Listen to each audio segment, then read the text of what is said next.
Chapter 1. A Child of the Autumn Wind. The story of Yasuo begins not with triumph, nor with a promise of greatness, but with whispers. In the small Ionian village where he first opened his eyes, people often spoke of him as if he were a mistake the world had made, an error carried by the wind itself. To the other children, he was little more than a reminder of misfortune. On the best days, they called him a burden. On the worst, they said he should never have been born. And though these words stung like the sting of rain against raw skin, young Yasuo believed them more often than not. His mother was strong, yet weary. She was already a widow when Yasuo's father drifted into her life.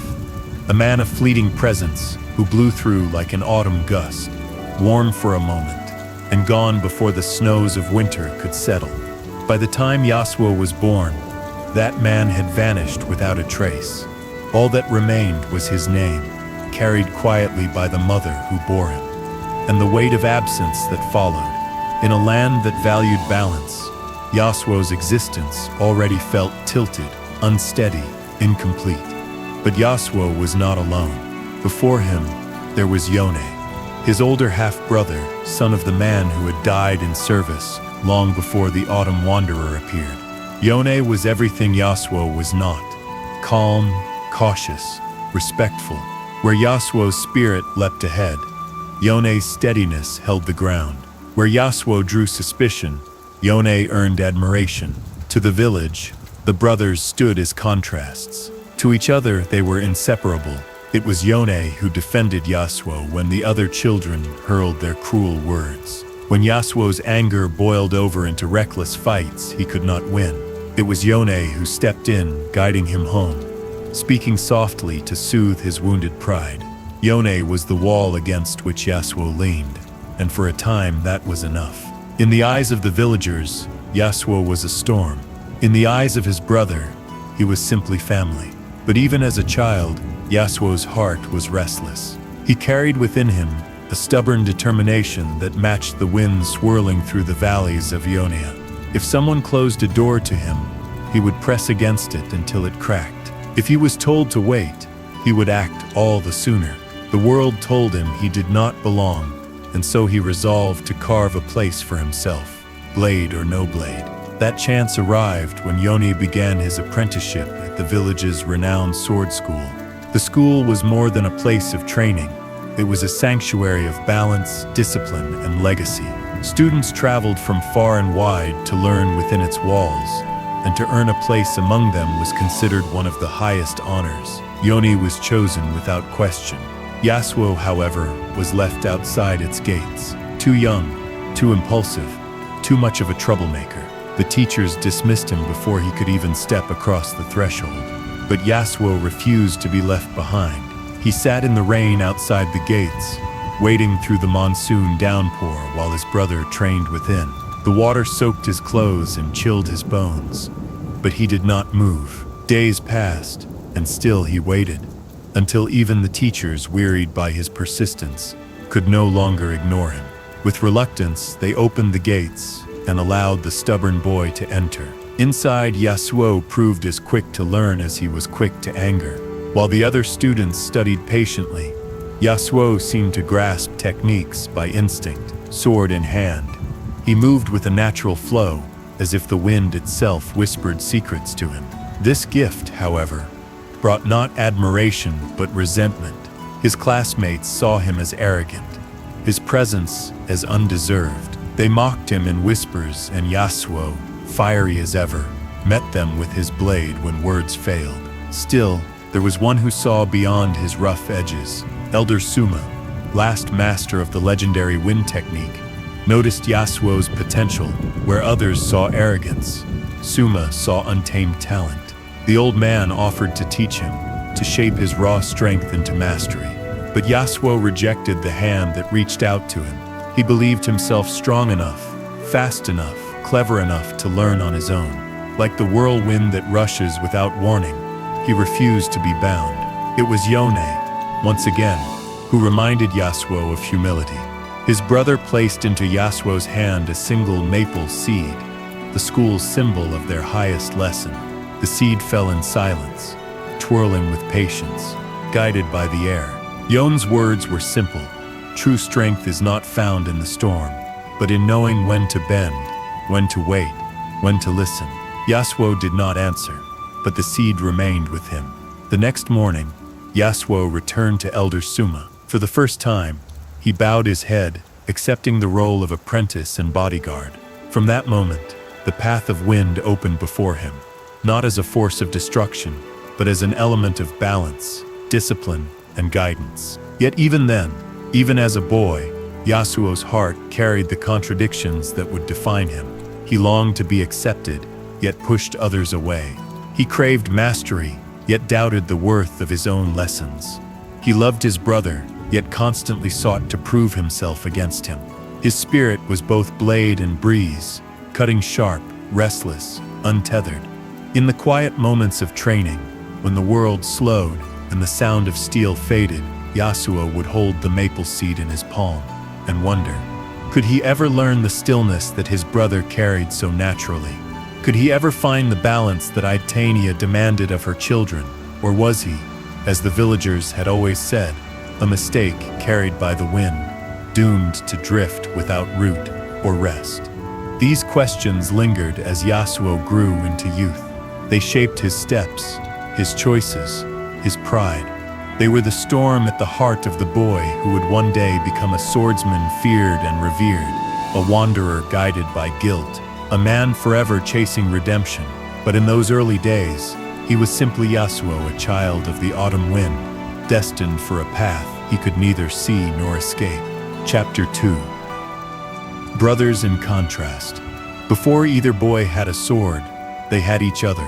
Yone's presence in Yasuo's life felt like the steady trunk of an ancient tree, anchored and patient, while Yasuo was the wind that rattled its leaves, testing every branch and seam. In the mornings, Yone rose before dawn, tidying the small house, preparing tea for their mother, tracing the same disciplined steps he would later bring to the practice yard. Yasuo rose late when he could, took 2 steps for every one he needed, and talked back to every silence that tried to tame him. Yet if a stranger had walked through the village and asked who here loved whom the most, they would have found the answer in the way Yone's gaze softened whenever Yasuo barreled into the day, and in the way Yasuo, for all his bluster, always turned his wild orbit back toward the one person who made him feel steady. The village, as villages tend to do, chose sides without saying so. When elders nodded at Yonji, it meant more than approval. It was an invitation, a quiet promise that he belonged. When those same eyes fell on Yasuo, they measured rather than welcomed, as if already calculating the cost of any trouble he might bring. Yone accepted that burden as naturally as breath. He walked between Yasuo and the world like a wall of gentleness, translating sharp edges into soft ones, explaining to the disappointed teacher that Yasuo's lateness was not laziness but a failure of sleep, explaining to the angry neighbor that the broken fence was not malice but clumsy feet. Yasuo never asked him to do this. It simply happened, day after day, like the path of sun across the tiled roofs. There is a way in which love makes us better, and another way in which it lets us remain exactly as we are. Between the brothers, both truths held. Yone's calm made Yasuo want to be worthy of it. And yet Yasuo's wildness gave Yone an unspoken purpose to protect. Sometimes when the house was quiet and their mother had gone to the market, Yone would lay 2 branches on the floor, mark a boundary, and insist they practice stepping and turning so as not to strike anything fragile. Yasuo would sigh, roll his eyes, and then train twice as hard as anyone else, as though each corrected step was a victory over the world's doubting words. On the temple hill where the sword school stood, the brothers' difference sharpened. Yalan studied not only form and strike, but also the breath and the slow emptiness between movements, the stillness that breeds precision. He cleaned his training blade meticulously, as if each reflection of light on steel taught him how to reflect and not react. Yasuo felt each lesson as a tug of war between what his body knew and what his pride refused to admit. He learned quickly, yes, but without the patience that turns skill into art. When the other students whispered, "There goes the impulsive one. There goes the boy who thinks the world owes him," it sparked a heat in him that threatened to burn away the gains he had made. Yasuo heard those whispers too, and though he could not silence them, he stood near his brother every time. A quiet statement that the wind stood beside the tree because both were of the same forest. Sometimes, in the afternoon after drills and chores, the brothers would walk along the path that curved around the terraced fields. The wind carried the scent of damp soil and the distant tang of sea salt, a reminder that beyond their valley lay the restless ocean, and beyond that, larger storms. Yone would speak of balance, of how a blade that knows only to cut will soon cut its wielder, and how a warrior who cannot listen will never hear the moment the world tries to save him. Yasuo, kicking pebbles from the path, would argue that listening had done little for him so far, that doors had opened only after he had banged on them with both fists. Yone would smile, not to dismiss him, but because he recognized the truth in that too. He had learned the school's patience by nature. Yasuo would learn it by fire. Their mother watched these walks from the doorway sometimes, a soft line of worry tugging at her mouth. She knew what the village said about boys with half-histories and fathers who traveled with the wind. And she knew, too, how the world could take a boy's anger and teach it to wear iron. In the evening, she made rice and greens and a broth that was never too salty, asking about drills and chores and whether Yone had remembered to rinse the floor in the entryway. Yasuo answered first, usually with some chaos and laughter. Yone added detail, a slower music. In those small domestic rituals, a family stitched itself together against everything that tried to pull it apart. There were moments when contrast turned to friction. When Yasuo arrived late to the practice yard, hair still damp from a rushed wash, Yone's eyes narrowed, not with disdain, but worry that disappointment might drive his brother to some reckless proof. When Yasuo heard a teacher praise Yone's restraint, he sometimes felt it as a blade slipped between the ribs, because in that praise was the shadow of his own lack. They never spoke of envy, because to speak of it would be to admit it, and the brothers were not taught the language for such confessions. Instead, they dueled it out in the courtyard, wooden swords clattering, until breath burned the anger into something else. Respect, and then laughter, and then a shared exhaustion on the warm stones, as they watched swallows cut patterns across the sky. The first time Elder Suma watched them spar, he stood at a distance, hands tucked into his sleeves, as though listening to weather. Yone noticed him and bowed at once. Yasuo kept fighting until the rhythm demanded a halt, and then bowed. Late, imperfect, sincere. Suma said little. He simply watched the way Yone's stance never betrayed an opening, the way his blade traveled exactly as far as it must, and never a finger's width beyond. He watched the way Yasuo found angles that weren't taught, how he let the push and pull of air decide the next step, as if he were dancing with a partner no one else could see. When the spar ended, Suma nodded to both, a single maple leaf caught in his white hair like a secret lesson waiting for its hour. The school knew how to nurture a Yone. It had forms for that structure, order, the slow smoothing of roughness. It did not always know what to make of a Yasuo. It tried sternness and rules. It tried patience and praise. Yasuo met each approach the way a river meets stone, wearing at it, rerouting, returning with more force. Yone watched, heart divided. He wanted to step in, to translate once more between the wild and the world, but he also knew a truth that pained him. There are trials a brother cannot take in your place. If Yasuo was to find the still point within the whirlwind, he would have to walk into the gale alone. They trained together in storms because storms forgave no pretense. Rain turned the courtyard slick, and the boys learned the difference between haste and readiness, between ambition and timing. Ya's steps left calm prints in the water. Yasuo splashed crescents that caught the light.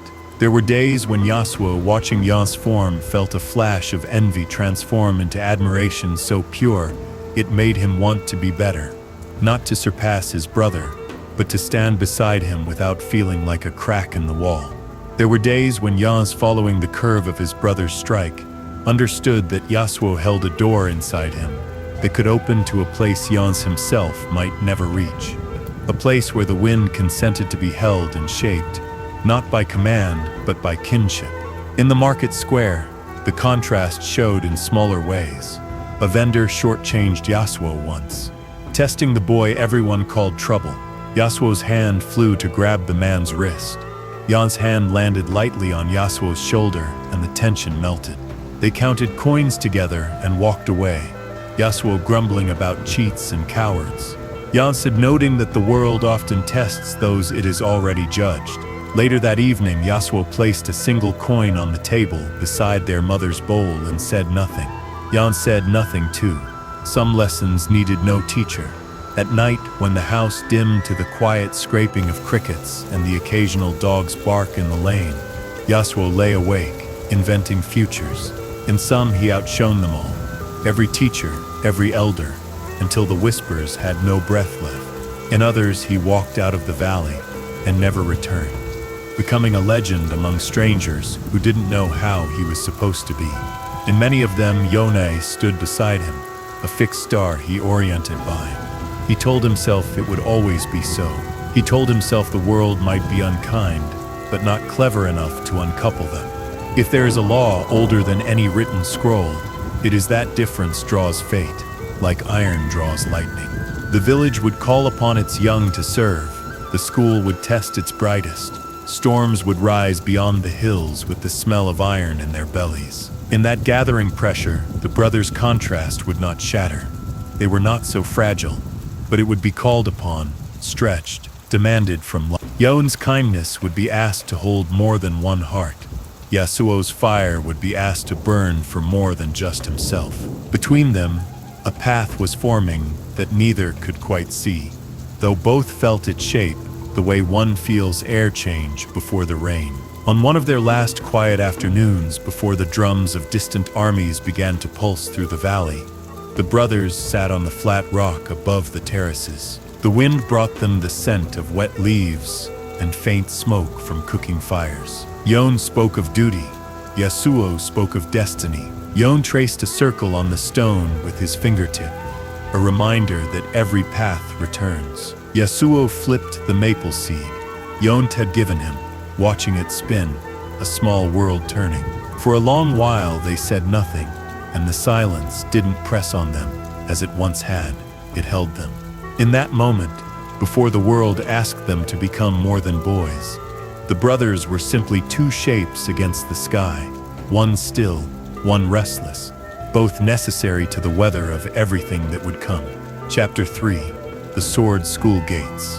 The school stood high above the village, its tiled roofs glistening with rainwater, its gates carved with symbols of balance and patience.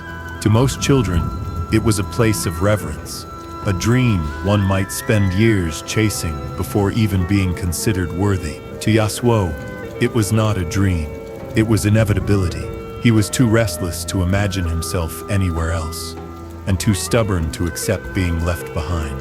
When Yone was invited to join the school as an apprentice, the entire village seemed to sigh in relief. Of course, Yone was chosen. He was the image of discipline, a boy whose manners matched his skill, whose composure reflected the harmony the school was built upon. Yasuo, however, received no such summons. Teachers shook their heads at the thought. A boy so rash, so headstrong, let him prove himself elsewhere. The gates would not open for him, but Yasuo had already decided otherwise. On the first day of Yone's training, when the bell rang to mark the beginning of lessons, Yasuo stood outside the gates. He waited as dawn unfolded into daylight, and daylight fell into rain. The storm grew heavier, soaking his hair, running rivulets down his face. But he did not leave. The teachers glanced at him from inside, assuming that hunger or exhaustion would eventually break him. The storm continued, day after day, and still Yasuo returned, his small figure planted firmly before the gates, like a challenge hurled at the sky. The other children laughed at him. They mocked the boy standing alone in the mud, drenched and shivering, clinging to a hope that should have already abandoned him. But Yasuo's resolve only deepened. He told himself that if the gates remained shut forever, then forever he would wait. Pride would not let him take a single step back. It was Yone who first carried word inside to the teachers. "He will not leave," he said, his voice heavy with both worry and admiration. Some of the masters muttered that this proved Yasuo's arrogance. Others whispered that perhaps it was determination. At last one of the elders relented. If the boy had the will to stand against the rain for days, perhaps he deserved at least the chance to stand within the courtyard. When the gates finally opened, Yasuo stepped through without hesitation. His clothes clung to his skin.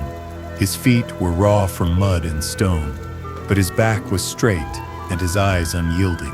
He had won, not by blade, not by favor, but by refusing to give the world the satisfaction of his retreat. The school became his battlefield of a different kind. While others followed lessons with careful patience, Yasuo learned by instinct. His blade moved in ways his teachers had not yet taught, as though the air itself whispered hints to him. This gift was undeniable, but it was also dangerous. The other students, who had sweated and studied for years, saw his talent as insult, his confidence as arrogance. They whispered behind his back, mocked him, and occasionally sought to humble him in sparring matches. Yasuo welcomed each challenge, and more often than not, he left his opponents in the dust. But victory did not bring him belonging. Instead, it deepened the distance. Where Yone was praised for his diligence, Yasuo was scolded for his pride. Where Yone's every motion was seen as discipline, Yasuo's was treated as recklessness. Even when his blade sang with precision, they called it luck. Even when he bested students twice his age, they said it was defiance rather than mastery. Yet Yasuo cared little for their opinions. What mattered to him was that each day he grew faster, sharper, stronger. If the wind truly whispered to him, then he would learn to answer it. It was during one such practice that Elder Suma took notice. The old master, last of those who carried the secrets of the wind technique, stood silently at the edge of the courtyard. Yasuo's blade danced in the storm, and though unrefined, it carried a rhythm no other student possessed. Suma saw in the boy not arrogance, but untamed potential. Here was one who could shape the wind itself, if only he could learn restraint. When Suma approached him, Yasuo brushed him off at first. The old man's words about humility and patience were like shackles to the boy's restless spirit. He did not want restraint. He wanted freedom. He wanted freedom. He wanted strength. And so he turned his back on the master who offered him a path. That evening, Yone found him sitting alone, without lecture, without judgment. Yone simply placed a single maple seed into Yasuo's hand. "It falls with patience," Yone said softly. "It teaches us that the wind does not fight, it guides." Yasuo turned the seed over in his palm, watching its delicate form. For once, he had no answer, no sharp retort. That night, he slept with it, resting near his bed. The next morning, when Elder Suma called once more, Yasuo bowed his head at last. "Teach me," he said. And so, the boy who had been mocked as a mistake became the sole apprentice of the Master of Wind. He had forced the gates open by stubbornness, but inside a different door had begun to creak open, one that would lead him far beyond the school, into storms greater than any he had yet imagined. Chapter 4: The Whirlwind Apprentice. When Yasuo finally bowed to Elder Suma and asked to be taught, the world around him seemed to shift. It was not a grand moment. No lightning splitting the sky, no gasp from the other students. It was quiet. But in that quiet, something in Yasuo loosened. The boy who had always pushed, always fought, always shouted his will into the world, was at last willing to listen. Suma's eyes, sharp but kind, studied him for a long moment. Then the old master turned and walked toward the upper courtyard. Yasuo followed, the maple seed hidden in his sleeve, a reminder that even the smallest thing could carry the weight of a lesson. Suma did not place a sword in Yasuo's hands right away. Instead, he asked him to breathe. The old man sat cross-legged on the stone floor and motioned for Yasuo to do the same. "Before the wind moves the world," he said, "it moves you." Yasuo tried. He sat in silence, but silence was his enemy. His legs itched to move. His arms twitched. His eyes kept darting to the gates, where his peers sparred in the rain. "Again," Suma murmured, whenever Yasuo's focus slipped, and so he began again, breath after breath, until the storm inside him settled just enough for him to notice the rhythm of his lungs, the faint shift of air brushing across his cheek. Only when Suma was satisfied did he let Yasuo walk the temple corridors. They moved slowly, step by step, studying how the wind coiled between pillars and bells, how it tugged gently at robes, how it hummed through the cracks in stone. "Every place has its weather," Suma explained. "Learn what the wind wants here, and you will know what it asks of you." Yasuo began to anticipate the small shifts, a draft before it touched him, the swirl that bent a blossom sideways, the current that rattled a lantern. He realized the air was not empty space. It was alive. It had a pattern, a will. When at last Suma handed him a blade, Yasuo noticed the difference immediately. The sword felt lighter in some ways, heavier in others, as though he now carried not only steel but the invisible world surrounding it. Suma corrected him without harsh words. A single touch to the wrist, a tap to the stone where a foot should land. "You have tried to outrun the wind," Suma said, "but the wind has no need to be outrun. Walk with it. Let it arrive first." Yasuo swallowed his pride, and for once, obeyed. Becoming Suma's apprentice meant becoming his bodyguard as well. At first Yasuo thought of it as an honor, a sign that he was special, but Suma gave him no chance to boast. "Guarding me is not glory," the elder said. "It is humility. Protect me from your own impatience, and you will have done enough."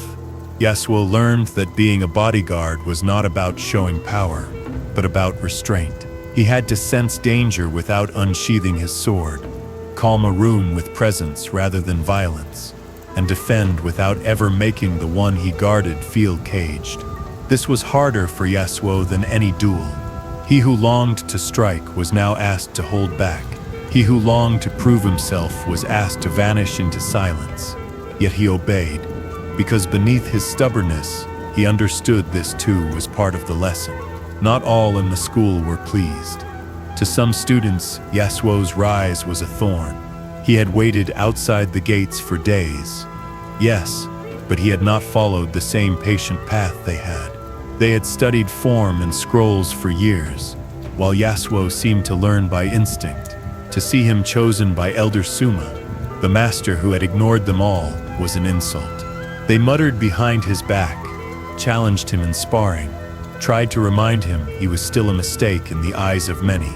Yasuo, hot-blooded as always, accepted their challenges, but this time he did not fight as he once had. He breathed. He stepped with the current. He let the air guide his strikes. When his blade moved, it felt as though the wind had decided for him. One by one, his rivals fell silent. Suma began to show him glimpses of the true wind technique. He would raise a hand, and Yasuo could feel the world pause. A faint pressure shifted, and a straw mat across the yard folded in half, as if an invisible palm had pressed it. "Not power," Suma said. "Permission." Yasuo tried to copy him, but at first he forced the air, commanding it instead of asking. It buckled, resisted, and snapped back in ways that embarrassed him. Suma never scolded, only said, "Again." Slowly, Yasuo learned that the wind could not be bullied. It wanted to be courted. There were failures, some comical, some dangerous. Once he knocked a banner loose and watched it sail into the pond. Another time, a draft he summoned reversed on him, toppling a stack of targets. His classmates laughed, but Suma did not. "Do you see what happened?" he asked. "The air told you no. You must learn to hear its no, as well as its yes." Yasuo clenched his fists, but he listened. With time, the failures became fewer, and the successes felt less like victories and more like conversations. Guard duty brought other lessons. In the council hall, Yasuo learned to read the currents of men the way he read the currents of wind. A tightening jaw, a glance at the door, a silence too long. These were storms forming in human weather. Once, a drunk staggered toward Suma with a bottle raised. Yasuo stepped forward, caught the man's wrist, and spoke his name softly. The bottle slid from the man's hand without violence. Later, Suma bowed to him. "A wind that does not break the house," he said, "but opens a window." At dusk, Yasuo still sparred with Yone. The duels were different now. Yone's steadiness met a Yasuo who had begun to wait, to breathe, to let the air choose his moment. Their wooden swords cracked and clattered until both brothers laughed from exhaustion. Yone admitted, with a small smile, "Suma is teaching you not how to strike, but where to stand." Yasuo said nothing, but he knew it was true. He was no longer only a storm. He was beginning to understand balance. And yet, outside the school, the world was changing. Rumors of Noxian armies drifted through tea houses and markets. Some students whispered of leaving to join the fight. Yasuo felt the pull too. His blood sang for battle, for a chance to prove himself on a field greater than the courtyard. But his vow to Suma held him back. He had promised to guard, and a promise was weightier than his pride. Still, on nights when the wind shifted and carried the faint metallic tang of distant war, Yasuo stood on the wall, the maple seed in his palm, and wondered if he would ever be able to keep both vows, the vow to his master and the vow he felt forming to his homeland. But for now he remained. He trained, he breathed, he learned. The boy who had once been a mistake in the eyes of his village was now the apprentice of the last windmaster. And though he could not yet see it, the storm that would test all he had learned was already gathering beyond the mountains. Chapter 5. War reaches Ionia. The bells of the sword school rang with a somber rhythm. The morning the first rumors arrived. Messengers had crossed the valleys with words heavy as lead. Noxian soldiers had landed on Ionian soil. At first it seemed distant, like a storm cloud far off at sea. But each passing week, the cloud grew darker. The school elders gathered more often, their voices hushed, their faces drawn with lines of worry. Students whispered in corners, their sparring filled with a new urgency. The very air seemed to shift. Yasuo felt it in his blood like a calling. He had always been restless, impatient for tests worthy of his blade. The thought of war ignited in him a dangerous excitement. No longer would he need to prove himself against classmates who muttered behind his back. No longer would his talent be wasted in the quiet courtyards. Here was a chance to stand where history was being written, where men fought not for pride, but for survival. He longed to join the fray, to carve his name into the wind itself. But Elder Suma had other plans. "Your place is here," he told Yasuo firmly. "The school must be protected. The elders must be guarded. You are my student and my sword." The word struck Yasuo like a cage.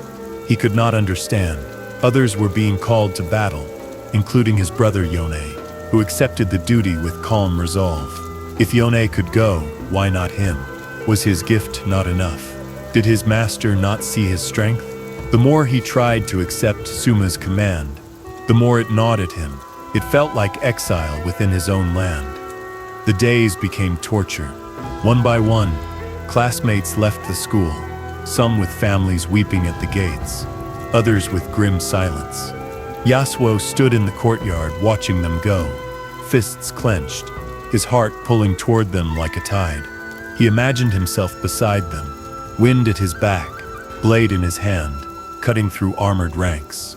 Instead, he was left behind, bound to the quiet duties of guarding elders who barely noticed his presence. At night, when the wind carried the faint echo of distant drums, he would climb the wall and stare into the darkness. Sometimes he could almost hear steel striking steel, or the roar of a dying soldier carried faintly on the breeze. The urge to abandon his post grew unbearable. He told himself that one man could change the tide, that his master was wrong to keep him hidden away. He convinced himself that destiny was calling, and to ignore it was cowardice. Then came the night when the call grew too loud. Rain slicked the stones, the valley below shrouded in mist. From far away, Yasuo heard it. The pounding of drums, the rhythm of war marching closer. His blood surged. He could not stay idle any longer. I will return, he told himself, though no one was there to hear. I will fight, and then I will come back. With his sword at his side and his heart on fire, he slipped from his post and followed the sound. What he found was not glory, it was horror. In the valley beyond, the ground was a raw wound. Hundreds of corpses lay tangled in mud and blood, Ionian and Noxian alike. The air reeked of iron and decay. Whatever battle had been fought here was over long before Yasuo arrived. There had been no honor, no chance for a single blade to turn the tide. Something terrible and unnatural had passed through this place. The soil itself seemed poisoned, the air heavy with a silence that pressed down like a stone. Yasuo stood frozen, rain dripping from his hair, sword limp at his side. His dreams of heroism dissolved in an instant. No strength of his could have saved these men. No rush of wind could have changed the tide of what had happened here. His heart, once swollen with pride, now hollowed out into shame. He turned back, his steps heavy, the weight of futility pressing harder than any armor. When he returned to the school the next morning, he expected scolding, perhaps disappointment. What he found instead was chaos. The elders were in mourning, students weeping or sharpening blades with shaking hands. Elder Sumo was dead, the master who had given Yasuo patience, who had taught him to listen to the wind, who had entrusted him with protection, was gone. The accusation came swiftly. Yasuo had abandoned his post on the very night Sumo was struck down. Worse, the old man had been killed by wind techniques, skills that only Yasuo knew. The elders' eyes hardened, and the students drew their swords. The boy who had once been mocked as a mistake was now branded a traitor, a murderer of his own master. Yasuo's heart thundered in his chest. He tried to speak, but no words could cut through the storm of suspicion. He could see it in their eyes. They would not believe him. They wanted justice, and his death would be the simplest answer. With no choice left, Yasuo drew his blade. The wind gathered at his side, sharp and sorrowful. He fought his way through the circle of steel, every strike widening the gulf between him and the life he had once known. Each clash confirmed what they already believed, that he was guilty. When he finally broke free and fled into the mountains, his chest heaved with both fury and grief. Elder Sumo was gone, and with him the chance for Yasuo to prove his loyalty. Yone was gone too, away at war, and when he returned, he would hear only the story of betrayal.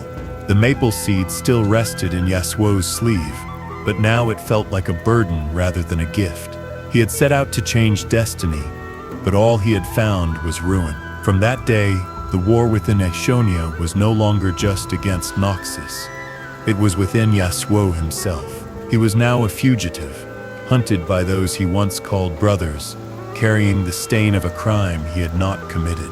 He could not forgive himself for leaving his post, nor could he convince anyone else of his innocence. The wind that once felt like his ally now carried whispers of his name, cursed and condemned. He told himself that if he found the true killer, if he uncovered the real hand behind Suma's death, he could set things right. But deep down, he knew the truth. Even if he cleared his name, he could not escape the guilt of his choice. He had abandoned his master in a moment of need. That mistake could never be undone. And so the boy who had once been the whirlwind apprentice became something else entirely, a wanderer, marked by shame, chasing a justice he might never find. Chapter 6: A Deserted Battlefield. The drums that Yasuo had heard the night before seemed to follow him still, echoing in his chest as he descended the valley path. Each beat had promised him purpose, a chance to prove himself, a chance to silence the voices that had always called him a mistake. He had imagined the clash of armies, the roar of battle, the test of his skill against foes who would finally understand the edge of his blade. But when he arrived, the only sound was rain, falling softly on soil already dark with blood. The battlefield stretched before him, like a wound carved into the earth. Spears jutted from the ground at odd angles, their shafts splintered, their tips bent or broken. Shields were scattered across the mud, some whole, some split down the center, others overturned as if their bearers had simply dropped them in retreat. Banners lay twisted in the dirt, the colors of Ionia and Noxus alike dulled by grime and water. The air smelled heavy, iron from spilled blood, smoke from fires long extinguished, and something sour beneath it all, something unnatural that made Yasuo's skin crawl. He stepped carefully among the fallen. Ionian and Noxian bodies lay tangled together, stripped of the distinctions that had separated them in life. Some clutched their weapons still, knuckles stiff in death. Others had faces frozen in surprise, as though they had not understood what struck them. Yasuo's boots sank into the mud, and every step seemed to echo louder than it should, as if the valley itself were listening. His hand hovered near his sword hilt, though there was no enemy left to fight. The devastation unsettled him more than any duel could have. This was no ordinary battle. It was too sudden, too absolute. Lines of defense had collapsed without struggle, ranks broken in ways that spoke not of defeat, but of something overwhelming, something that had swept across the field like a storm. The ground itself was scarred with strange patterns, spirals of scorched earth, as if the world had been twisted by unseen hands. Yasuo crouched and touched the soil. It was cold, but beneath the cold was a wrongness, a tremor that did not belong. He searched for survivors. At first, there were none. He passed rows of bodies and forced himself to look at each face, though his stomach clenched with fear that he might see Yone among them. He knew his brother had gone to a different front, but fear does not listen to reason. Each unfamiliar face brought a fragile relief, but also fresh guilt. These were still sons, brothers, fathers, each death a thread cut from the fabric of Ionia. At last, he found a man slumped against a broken cart, breath ragged, Ionian, judging by the charm tied to his wrist. Blood poured from a wound in his thigh, dark and steady. Yasuo tore a strip from his own sleeve, pressed it against the wound, and bound it tightly. The soldier groaned, eyes rolling toward him. "It came," he whispered. "What came?" Yasuo asked, but the man's gaze drifted past him, fixed on something invisible. Not men, not an army. It came.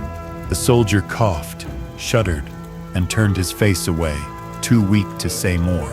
Yasuo dragged him to higher ground, away from the pools of water that collected in the mud. On the way, he found two more still alive, their breathing shallow, their skin pale. He carried them too, one over each shoulder, straining until his muscles burned. He built a crude shelter from shields and cloaks, laid them inside, and left them water. It was all he could do, and it did not feel like enough. The battlefield seemed endless. Yasuo wandered farther, compelled to see more, though each step twisted the knot in his chest tighter. He found lines of soldiers who had knelt in formation and died together, as though struck down in a single breath. He found Noxians who had broken through but lay dead without wounds, their faces slack with confusion. He found places where the grass bent in spirals, where the mud had hardened into strange shapes, as though the ground itself had recoiled. He remembered Suma's words, "Listen to the wind," so Yasuo closed his eyes and tried. The breeze carried rain, the faint rustle of leaves, but beneath it was something heavier, something broken. The currents did not flow as they should. They staggered, misaligned, as if the valley itself had forgotten how to breathe. He opened his eyes, unsettled. This was not a battlefield he had been meant to fight. No sword, not even his, could have changed what happened here. The shame came then, pressing on him heavier than the rain. He had left his post to find this, and in leaving, he had failed the only duty that mattered to guard his master. Suma had trusted him, and he had betrayed that trust chasing after glory. He whispered to himself, I thought I could help. I thought I could matter. The words dissolved into the mist. Evening fell as Yasuo turned back toward the school. The climb was harder this time, though his body was no weaker than before. Every step dragged under the weight of what he had seen. He imagined walking back into Suma's chamber, admitting he had abandoned his duty for nothing, bowing until his forehead touched the floor, and begging forgiveness. The thought made him quicken his pace, desperate to return before the night deepened, desperate to undo what he had done. But when he reached the gates, something was wrong. Torches burned too brightly. Students crowded the courtyard, their faces pale with grief and rage. Yasuo pushed forward, demanding answers, and the truth struck him like a blade. Elder Suma was dead. The words seemed impossible. He had left only for a night. He had planned to return before dawn. Yet while he was gone, his master had been slain, and the marks left on his body spoke of wind techniques, skills only Yasuo had been known to possess. The circle closed around him instantly. Students who had once sparred beside him now drew swords with fury in their eyes. He raised his hands, tried to speak, but his voice could not pierce their anger. To them, the truth was obvious. He had abandoned his post, and Suma had died by the very techniques he alone had mastered. Their master was gone, and Yasuo was the only answer their grief could find. Steel rang. Reflex guided him. He parried, stepped aside, turned blades away. He fought to escape, not to kill, but every move he made only deepened their belief in his guilt. When he broke through and fled into the night, the cries of murderer chased him into the mountains. On the ridge above the school, he stopped once to look back. The rooftops glowed in the torchlight, black against the storm. He thought of Suma's quiet lessons, of the maple seed still hidden in his sleeve, and the weight of failure settled into him like stone. He had left when he should have stayed. He had chosen pride over duty, and now, whatever the truth was, it no longer mattered. To them, he was guilty. The wind pressed against his back as he turned away. It no longer felt like an ally. It carried only accusation. And so Yasuo walked into the darkness, a fugitive marked not only by suspicion, but by the guilt in his own heart. Chapter 7. Branded a murderer. The mountains did not comfort him. Their ridges cut across the horizon like the edges of broken blades. Their pines whispered in tones too close to accusation. Yasuo walked among them with his cloak heavy from rain, his sword heavy from silence, and his thoughts heavier still. He told himself he had left the school to fight for his Ionia, but the truth gnawed at him. He had left because he could not bear to be still, and in his absence, Elder Suma had died.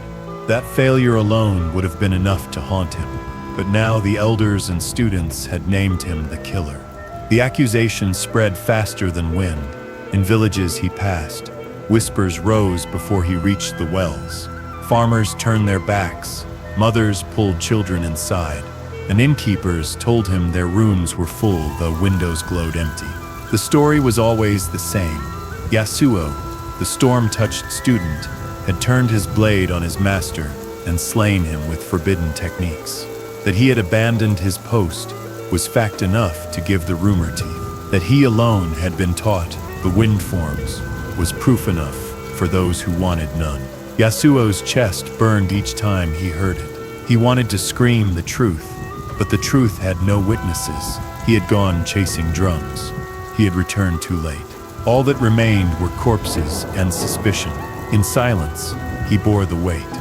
Those who had once called him brother now hunted him. Students from the school, men he had trained beside, came with blades drawn, their faces tight with grief and anger. They did not come to ask questions. They came for justice, swift and final. Yasuo parried their strikes, turned their blades aside, fought only to escape. Yet each duel carved the lie deeper. The more he defended himself, the more the world saw guilt in his skill. He became a fugitive, his life a chain of flight and clash. The mountains offered him shelter, but not peace. Caves gave him nights without fire. Streams gave him water, but no comfort. When the moon rose, he lay awake, staring at the maple seed Yone had once given him. It should have reminded him of humility.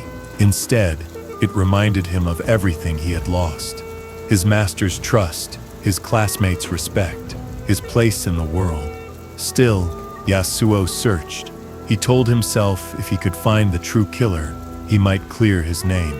He sought signs, followed trails of rumor, listened to soldiers who spoke of strange powers, cutting through armies like wind through grass.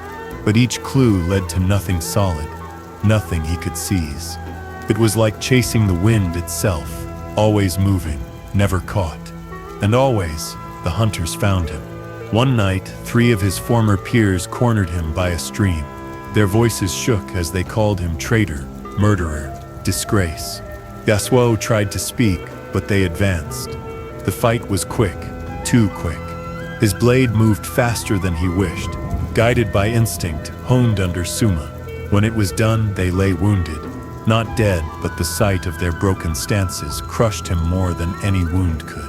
He left them alive, but their eyes told him he had killed something anyway, the brotherhood they once shared. The loneliness grew unbearable. He had thought exile would mean distance from the school, from the accusing eyes of his village. Instead, exile lived inside him. No matter where he walked, the guilt followed. He could not shed it, could not drink it away in taverns, could not cut it apart with practice swings. It clung tighter than his own shadow. Sometimes, he thought of Yone, his brother steady as stone, who had always defended him. Yone was away at war, but one day he would return. What would he think, hearing the story? Would he believe the world that Yasuo had murdered Suma? Or would he believe the boy he had once protected in the schoolyard? The brother who had waited outside gates through storm and rain just to be near him? The question tore Yasuo in two. Some nights he convinced himself Yone would understand. Other nights he feared Yone would be the one to hunt him, to demand blood in payment for honor. He carried that fear through every village, every mountain pass, every lonely road. With each fight, each accusation, the truth mattered less. What mattered was survival, and survival cost him everything. His home, his friends, his master's name. The wind still answered him, though now it felt cruel. When he called, it came, swift, sharp, obedient. But he wondered if it mocked him, lending its strength not as an ally, but as a reminder that the same force that could protect could also destroy. Each time it swirled around his blade, he saw Suma's face in memory, felt again the weight of leaving him unguarded. So Yasuo wandered, branded by guilt, hunted by those who once stood beside him, a man without a country, though he never left his homeland. He told himself he would find the true killer. He told himself that would be enough. But deep down, he knew the harder truth. Even if he cleared his name, he could never clear his heart. He had abandoned his master. He had broken his vow, and no justice would undo that choice. He walked on, the maple seed hidden in his sleeve, the wind at his side, a fugitive, a wanderer, a man forever chased, not only by blades, but by the weight of his own guilt. Chapter 8. The Fugitive. The first days after his escape blurred together like rain sliding down stone. Yasuo moved through the mountains as though pursued by shadows, though no one yet followed. Every sound became a warning. The crack of branches under deer hooves, the flap of a crow's wings, the whisper of bamboo swaying in the wind. The life he had known, the school's courtyards, the measured rhythm of training, the steady presence of his brother, was gone. In its place lay only exile. The land itself seemed to condemn him. Villages he had once walked through openly now closed their gates at his approach. Mothers pulled children indoors at the sight of him. Farmers muttered his name as if it were a curse. The murderer, they whispered. The boy who turned his blade on his own master. Rumor traveled faster than Yasuo's feet, shaping him into a monster long before he arrived. He tried to deny it, to say the truth aloud in lonely places. I didn't kill him, I didn't. But words spoken to the wind never changed the story people chose to believe.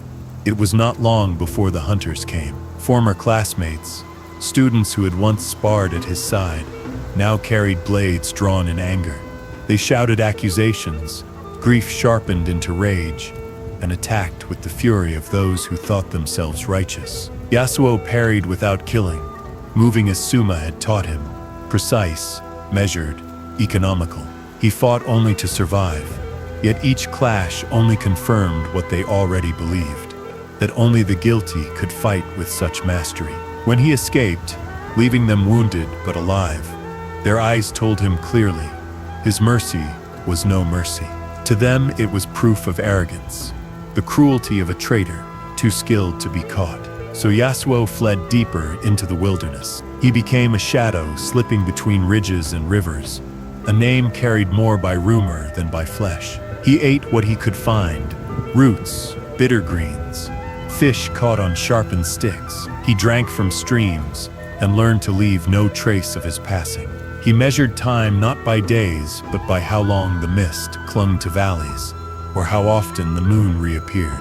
Sleep came in fragments, stolen beneath rocks or hollow trees. When he woke, he listened to wind, to water, to silence. A fugitive survives by hearing the world before it speaks against him. Loneliness became his truest companion. Nights stretched long, filled with memories he could not silence. He remembered Suma's lessons, his calm voice, the way he had guided Yasuo's reckless energy into something sharper, steadier. He remembered the maple seed Yone had given him, still hidden in his sleeve. Some evenings he would take it out, hold it up to the moonlight, and let it spin in the air. Always it landed back in his palm. To Yasuo it felt like mockery. What use was humility now? What use was patience, when the man who had taught him was gone? And always he thought of Yone. His brother had marched to war before Suma's death, but one day he would return. What then? Would he believe the world that Yasuo had murdered his master? Or would he remember the boy he had once defended, the younger brother who had followed him through storms and waited outside gates until he was let in? The thought tore Yasuo apart. Some nights he convinced himself Yone would see the truth. Other nights he feared Yone would come with sword drawn, bound by honor to seek vengeance. That fear gnawed at him more than any hunter's blade. The world offered him moments of both cruelty and kindness. Once passing through a fishing village, he found a boy crying beside a torn net. Without a word, Yasuo knelt and repaired it, hands remembering the careful knots taught in the school.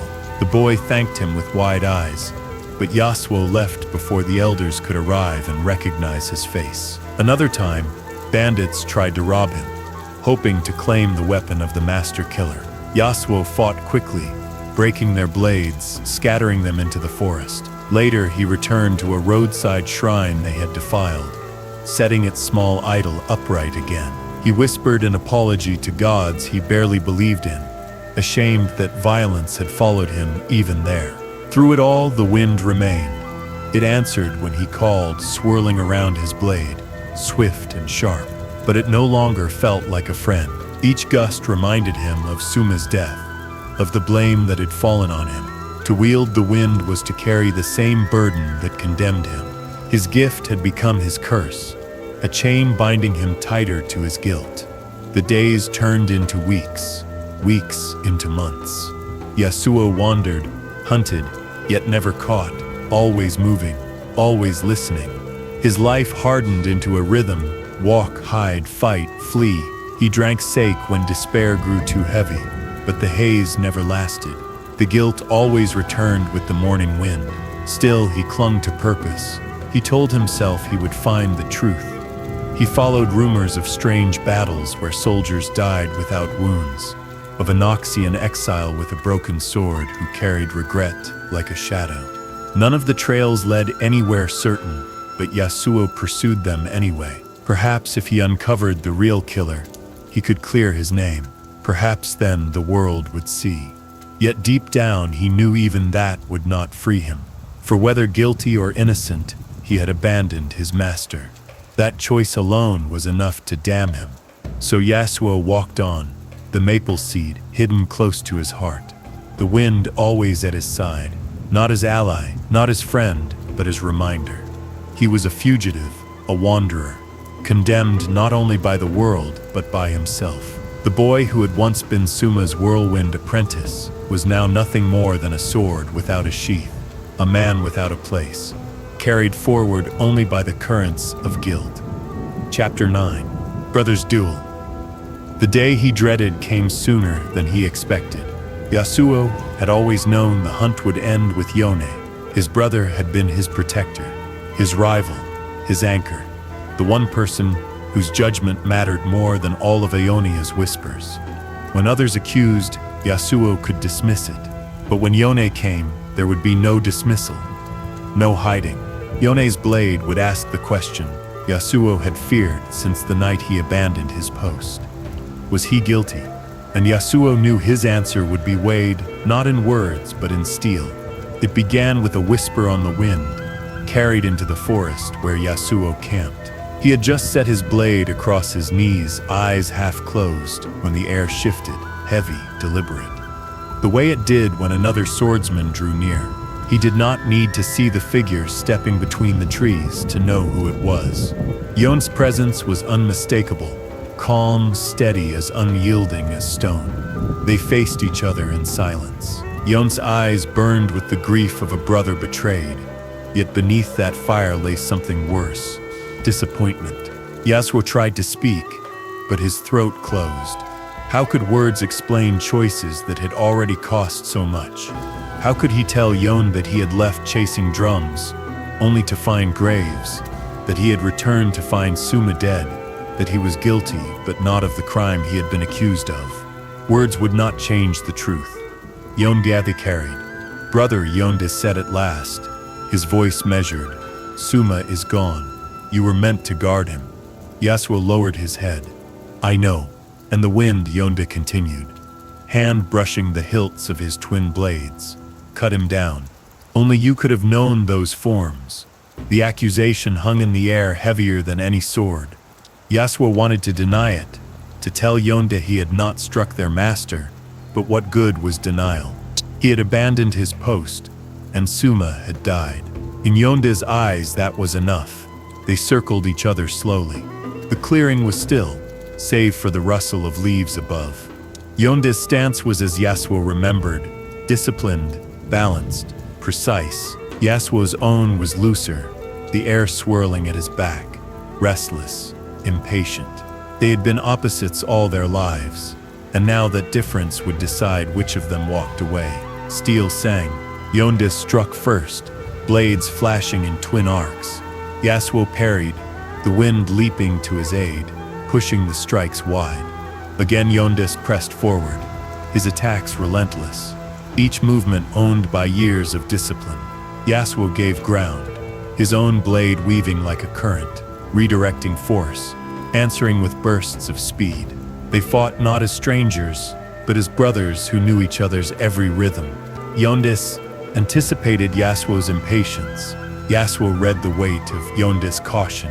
Each clash of steel was not only battle, but memory, their childhood duels, the lessons learned side by side, the bond that had once made them inseparable. But here, memory became weapon. Each knew where the other would step, where the other would strike. The fight was not about skill, it was about will. Confess, Yone shouted between blows. His face was a mask of fury and sorrow. Admit what you did. I can't confess to a lie. Yasuo answered, voice ragged with desperation. His blade met Yone's with a force that cracked the air, the wind exploding outward, rattling branches. I didn't kill him, but even as he said it, he knew it did not matter. Yone's honor demanded blood, and Yasuo's guilt, real or imagined, demanded punishment. This duel had been inevitable since the night Suma fell. The fight raged on, neither yielding. Yasuo's wind gathered, surging around him, carrying his strikes faster than sight.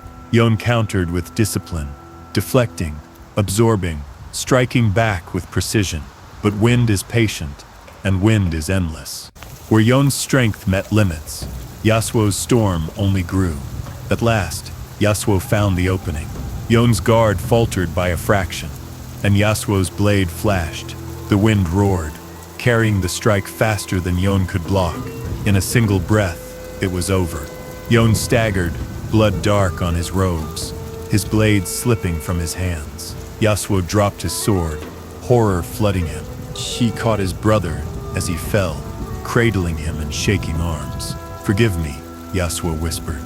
"Please, forgive me." Yone's breath was shallow. His eyes, once steady as stone, now softened with pain. "The wind," he gasped, voice faint. "Only you could have known."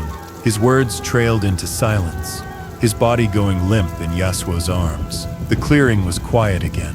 Only Yasuo's sobs broke the silence, carried away by the very wind that had sealed his fate. He had killed the one person who had always believed in him, the brother who had stood between him and the world. Whether or not Yasuo had murdered Suma no longer mattered. In striking down Yone, he had condemned himself. When he finally laid his brother's body down, the weight of the maple seed in his sleeve felt unbearable. Its lesson had been humility, patience, restraint. Yet here he was, standing in the wreckage of all three, a man broken by his own choices. With no master, no brother, and no absolution, Yasuo walked away from the clearing, his blade dragging in the dirt. The wind that once felt like a teacher now felt like a curse. It whispered through the trees, reminding him of every vow he had broken, every life his choices had shattered. He wandered into the mountains, not as student, not as brother, but as fugitive and exile, carrying guilt heavier than steel. Chapter 10: A Sword Without a Sheath. The mountains did not welcome him. Their paths wound endlessly, stone and root conspiring to slow his steps, streams carving gullies that forced him to descend only to climb again. Yasuo walked them anyway because to stay still meant to be found, and to be found meant another duel, another chance to prove nothing to people who no longer listened. His cloak was ragged from bramble thorns, his boots worn thin, and his blade, once polished daily in the school courtyards, was now a weathered thing, cleaned only when blood or rain demanded it. But it was not the mountains or the weather that truly weighed on him. It was the silence.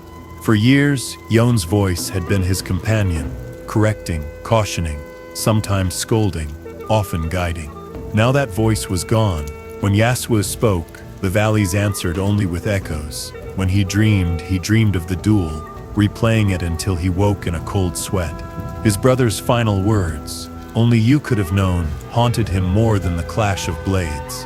Ati carried his sword at his side, but it no longer felt like a weapon. It was an accusation. Every time he touched the hilt, he remembered the look in Yone's eyes as life drained away. Every time he drew it, he remembered Suma, cut down while Yasuo was absent. He was still alive, but his purpose had died with them. A sword without a sheath, sharp, dangerous, but with no place to rest. The roads of Ionia twisted with rumor. In every village, whispers ran ahead of him. To some, he was the traitor who had killed Elder Suma. To others, he was the brother slayer, cursed to wander until the spirits claimed him. Mothers warned their children not to whistle in the dark, lest Yasuo hear and bring the wind. Farmers looked away when he passed, pretending not to see. Innkeepers refused him lodging even when their rooms were empty. He was never Yasuo the student, never Yasuo the swordsman, always Yasuo the murderer. So he walked on, drinking when he could, sleeping where he found shelter, fighting when pressed. The taverns became both refuge and torment. Sake dulled his grief for a night, but the morning always brought it back sharper. Strangers sometimes recognized him, challenging him with drunken courage. They wanted to test themselves against the master killer, hoping a victory would earn them fame. Yasuo beat them easily, but there was no pride in it. Each fight left him emptier, each victory another stone in the mountain of guilt he carried. Still, he searched for truth. Rumors spoke of a Noxian exile, a woman with a broken blade who carried guilt like a wound. Others told of strange battles where the air itself had turned deadly, cutting men down without visible wounds. Yasuo followed these trails, chasing whispers across valleys and coasts, but each lead dissolved into nothing. Truth remained as elusive as the wind itself. He told himself he searched to clear his name, but in his heart he knew even that would not absolve him. He had abandoned his post, and Suma was dead. He had cut down Yone with his own hands. No revelation could undo that. The loneliness pressed hardest at night. When the moon hung full, he would sit with the maple seed Yone had given him, setting it in his palm. Sometimes he let it fall, watching it spin, graceful and patient. Other times he clutched it tightly, refusing to let the wind carry it away. Its lesson was humility, restraint. But humility could not bring back his master. Restraint could not undo fratricide.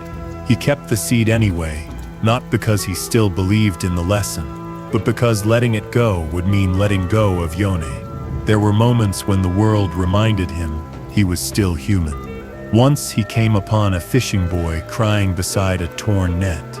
Without a word, Yasuo knelt and repaired it, his hands remembering the simple knots. The boy thanked him, but Yasuo left before the elders could recognize him. Another time, he defended a caravan from bandits, his blade cutting the raiders' charge apart like reeds before the wind. The merchants tried to pay him, but when they learned his name, fear overtook gratitude. They begged him to leave. Yasuo did. Their fear wounded him more deeply than their enemies' blades. Other times, cruelty waited for him. In a mountain pass, bounty hunters encircled him, eager to claim the price on his head. They mocked him, calling him coward, traitor, brother killer. Yasuo fought them off, the wind carrying his blade. But when the last fell unconscious, he stood alone, chest heaving, wondering if their insults were true. Was he not all those things? A coward who abandoned Suma, a traitor to his school, a brother slayer. He could not deny any of it. The sake became a crutch. On nights when the guilt pressed too heavily, he drank until his vision blurred, until the memories dulled. He sought the bottom of bottles, the way others sought prayers. But the numbness never lasted. Dawn always came, clear and cold, and with it returned the truth. Sometimes in his stupor, he spoke aloud to Yone. He begged forgiveness, confessed his fear, swore he would one day set things right. The wind carried his words away, offering no reply. Other times he cursed the wind itself. "Why stay with me?" he shouted into valleys. "Why answer my call? You should abandon me too." But the wind has no master. It followed him still, faithful and indifferent. He grew accustomed to being challenged. Strangers with steel in their hands and pride in their eyes came often. Some fought for revenge, some for honor, some for coin. Yasuo met them all. He tried to fight only to disarm, but not all duels ended cleanly. Blood was spilled, more than he wished, and every drop reminded him of Yone. Each man he struck down was another step into exile, another layer of guilt. Yet he could not abandon his blade.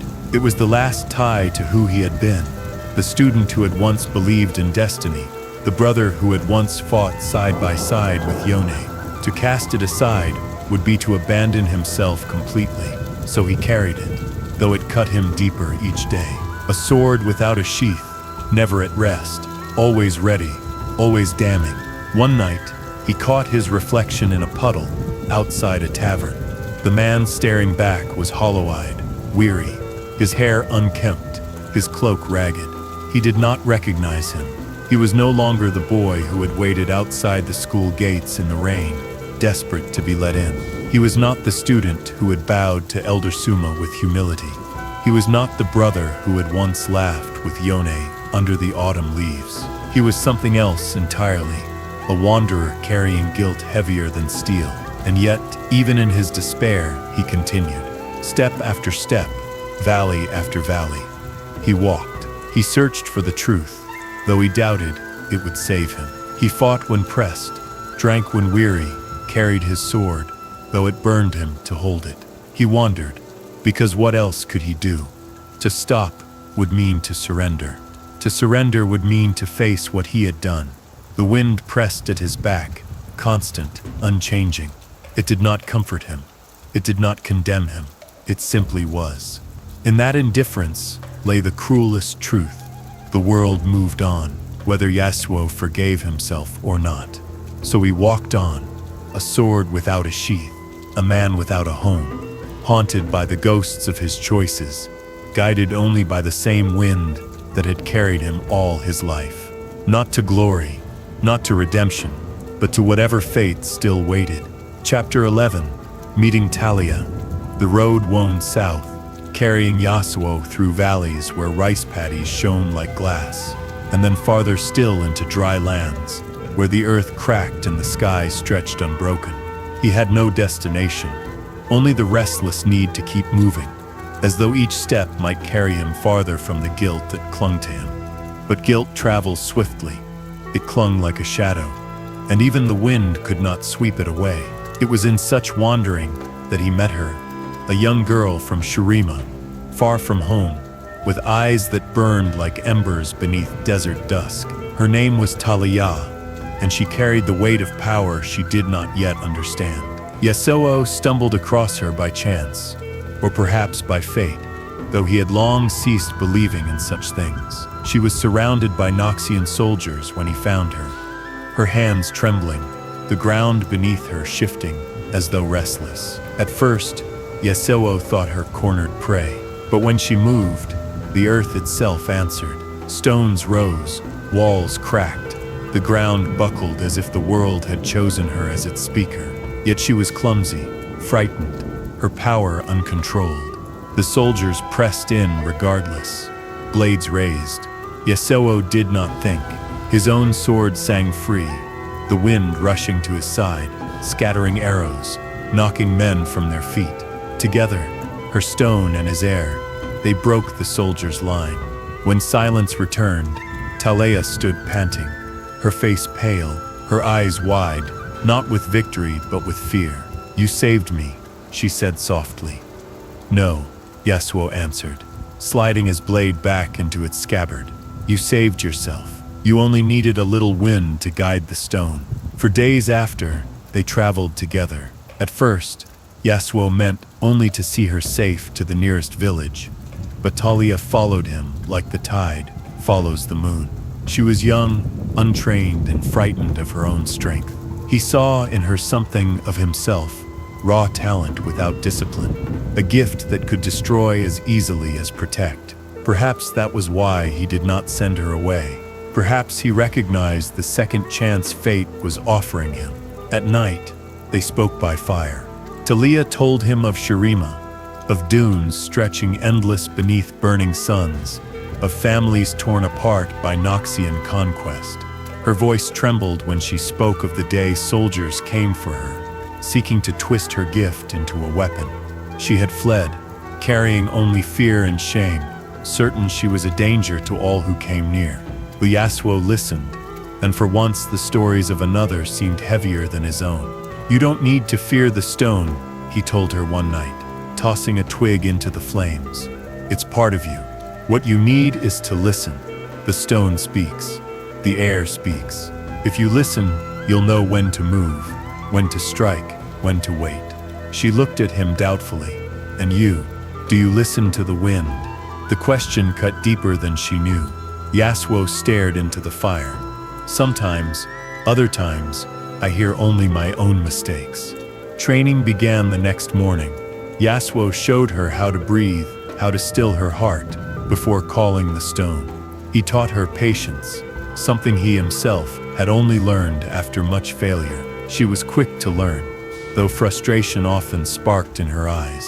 When the ground cracked too sharply, or boulders collapsed before forming, she cursed herself. Yasuo reminded her gently, "Even the wind stumbles when it first leaves the mountain." Days turned to weeks. Talia's confidence grew.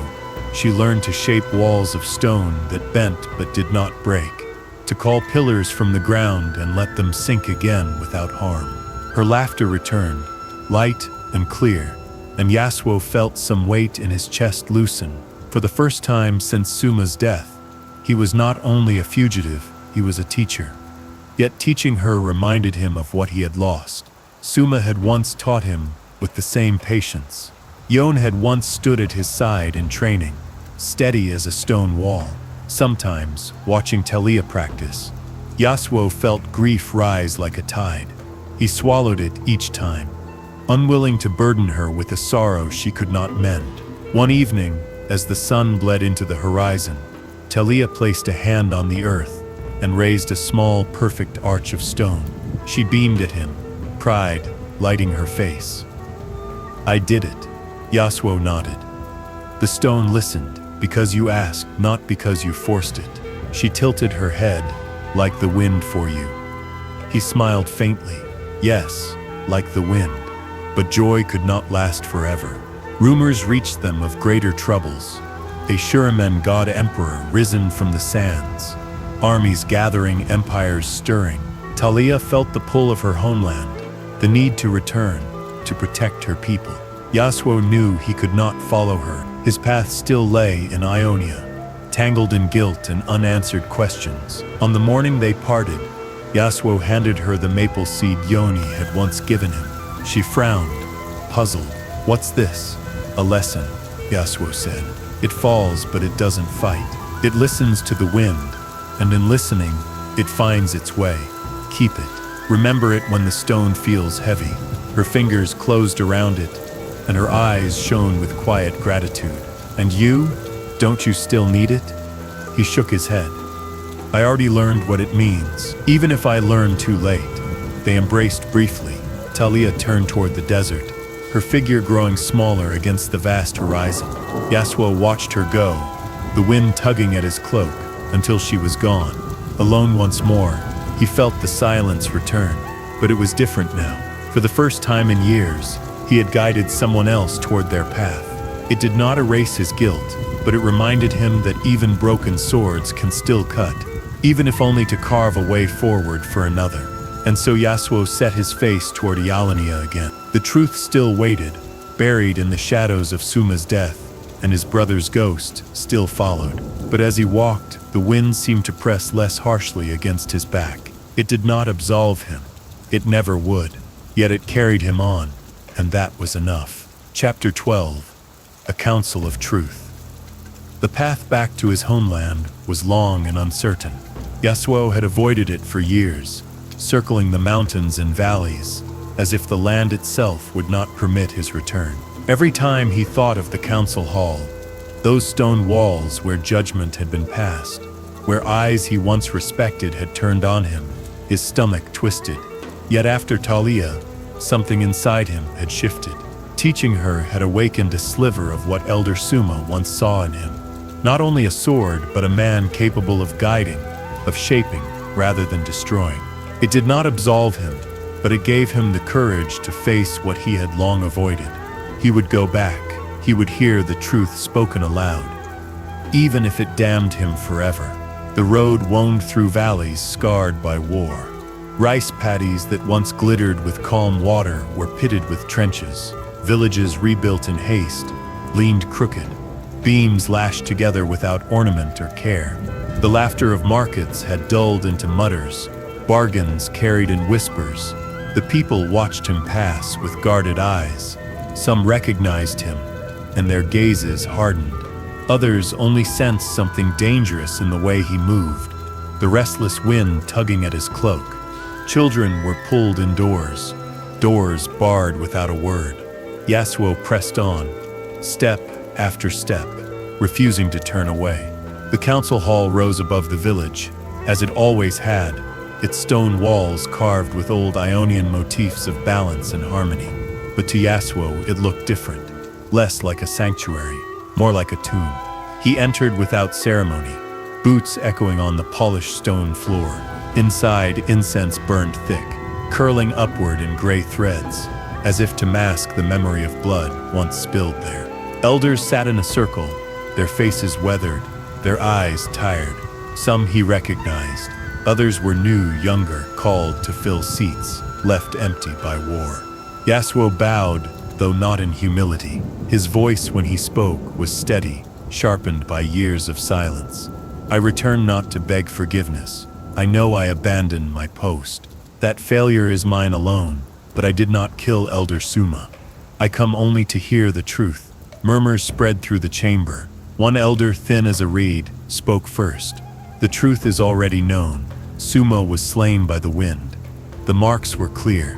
Only you know." Yasuo's voice cut sharp as steel. He lifted his head, meeting their eyes. I left that night. I chased the sound of drums, hoping to fight, hoping to matter. I returned to find him dead. That is my shame, but I will not carry a crime I did not commit. The silence that followed was suffocating. The elders exchanged uneasy glances. Then another, older than the rest, leaned forward. His voice was softer, but it carried weight. If it was not your blade, then whose was it? Before Yasuo could answer, movement stirred at the edge of the chamber. A figure stepped forward, her presence quiet yet undeniable. She was tall, her shoulders squared by years of battle, her dark hair falling against a pale face, lined not by age but by sorrow. At her side hung a broken blade, jagged, incomplete, yet held with the certainty of one who still knew how to wield it. Riven. The name echoed in Yasuo's chest like a bell. He had followed rumors of her for years. The Noxian exile, the soldier who carried regret like a scar. Now she stood before him. Here, in the very hall where his life had been undone. Her voice was low, roughened by confession. It was me. Gasps rippled through the chamber. Some elders half rose from their seats. Others clutched at their robes. Yasuo's hand twitched toward his sword before he stopped himself. He had suspected, perhaps even known deep down. But to hear her speak it aloud cut deeper than any blade. Riven's eyes did not lift to meet his. They were fixed on the ground. I struck Elder Suma, not by intent, but by accident. A battle gone wrong. Orders that made no sense. I carried out violence without knowing who stood before me. By the time I realized, it was too late. The hall erupted, voices shouted over one another. Accusation, disbelief, demands for punishment. Yasuo stood frozen in the storm of noise. For years he had lived under suspicion, hunted by those who believed him guilty. Now the truth was before him, yet it did not feel like freedom. It felt heavier. The eldest counselor raised a hand, silencing the chamber. You admit to this crime? Riven bowed her head. I do.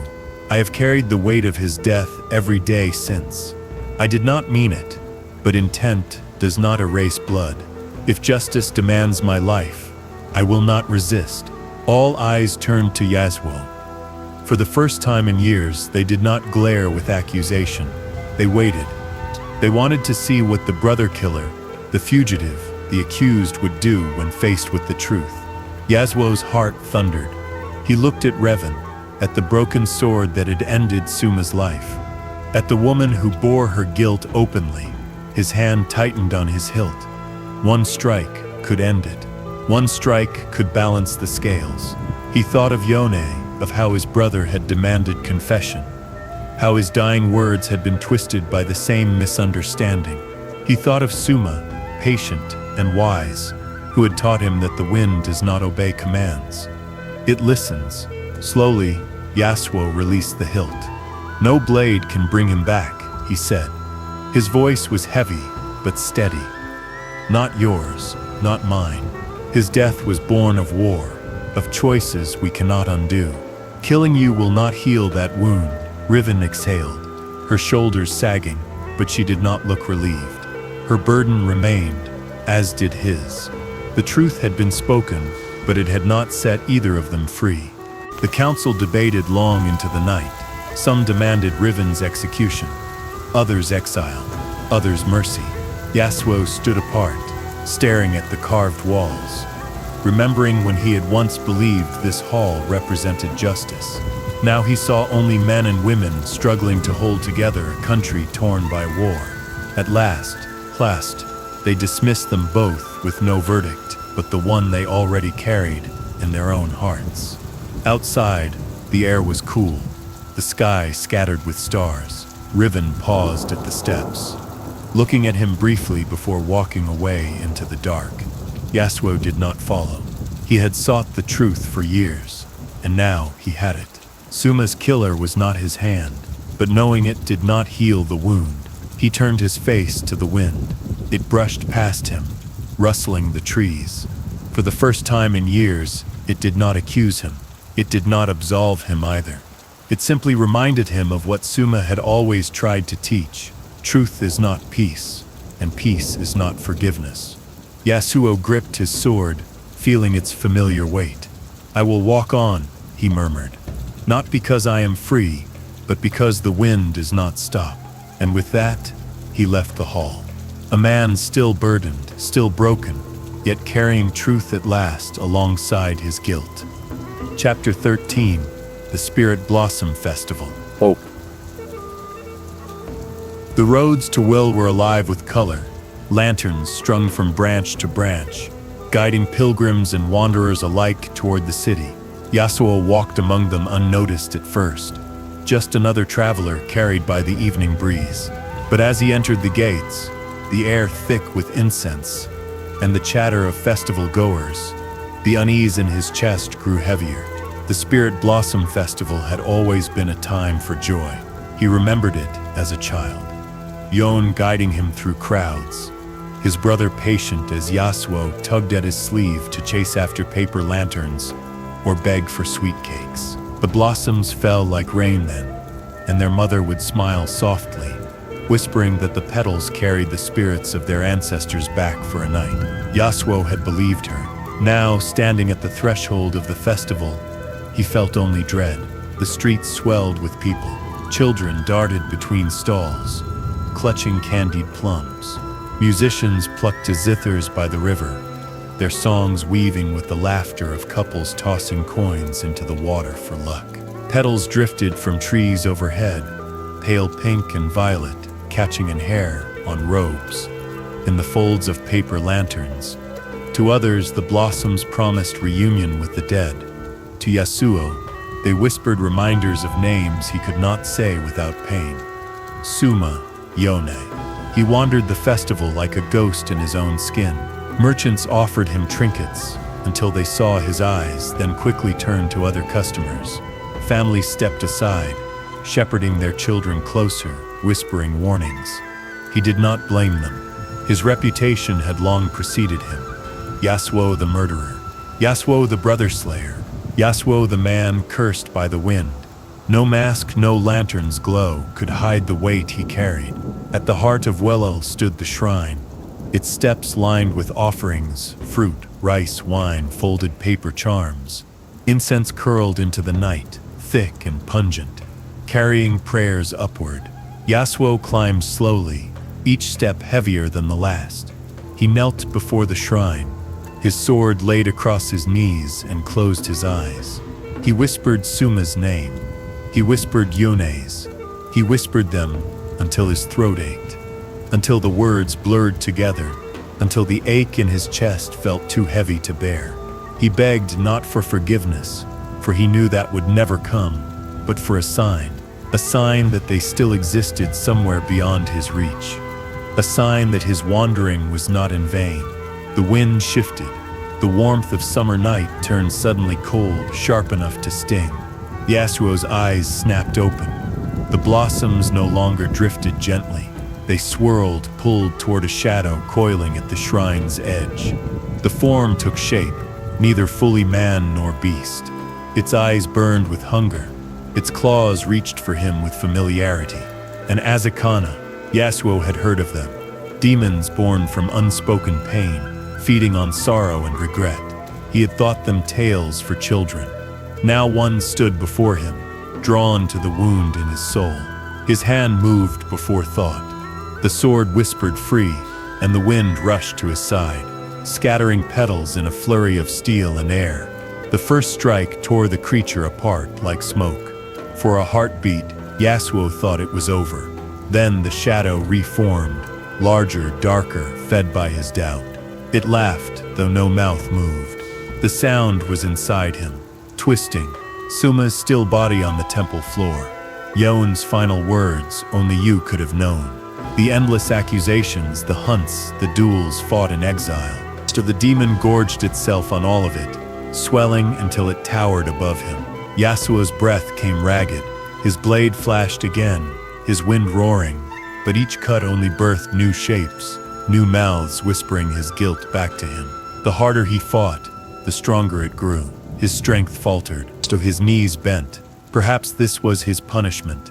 Not the steel of his brother, but a slow devouring by the thing he had become. The Azakana lunged. Yasuo raised his sword too slow. Another blade struck first. Twin arcs of steel cut through the demon, clean and disciplined, scattering its form like petals in a storm. Yasuo staggered back, eyes wide. A masked warrior had stepped into the shrine. His movements precise, his strikes unyielding. Together they pressed the creature. Yasuo's wind holding it, the stranger's blades carving it apart, until the Azakana shrieked and dissolved into nothing. Its remnants carried away on the night breeze. Silence fell. Yasuo turned, chest heaving, to face his savior. The mask slipped. Yone, Yasuo's heart stopped. His brother stood before him, changed, touched by death, but unmistakably Yone.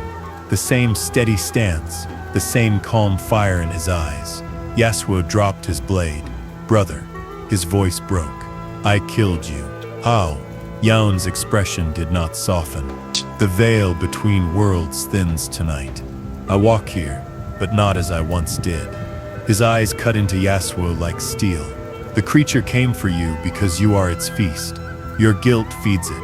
Every breath you take, you offer it more." Yasuo fell to his knees, shame pressing him into the stone. "Then strike me down.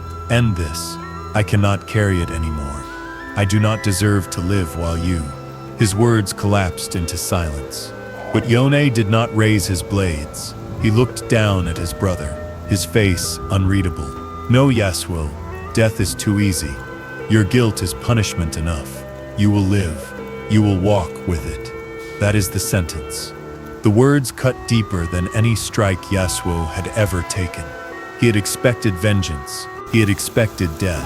Instead, he was given something crueler, life, with no hope of forgiveness. He bowed his head, unable to meet Yone's gaze. "I'm sorry," he whispered, "for Suma, for leaving, for you." The wind carried his words upward, toward the blossoms drifting above. Yone said nothing more. His figure began to fade with the lantern light, dissolving back into shadow. Yasuo reached out, desperate to hold him one last time, but his hand closed on air. When the shrine was empty again, only the lanterns remained, rising gently into the night sky, carrying prayers to the heavens. Yasuo stood alone among them, the maple seeds still tucked in his sleeve, his brother's presence lingering like a scar on the air. The wind stirred, neither gentle nor harsh, neither comfort nor condemnation. It simply moved forward, as it always did. Yasuo sheathed his sword. He knew then that forgiveness would never come. Not from Suma, not from Yone, not from himself, but still he would walk. Because the wind does not stop, and neither could he. Chapter 14, Yone's Bitter Blessing. The lanterns were still rising when Yasuo left the shrine behind.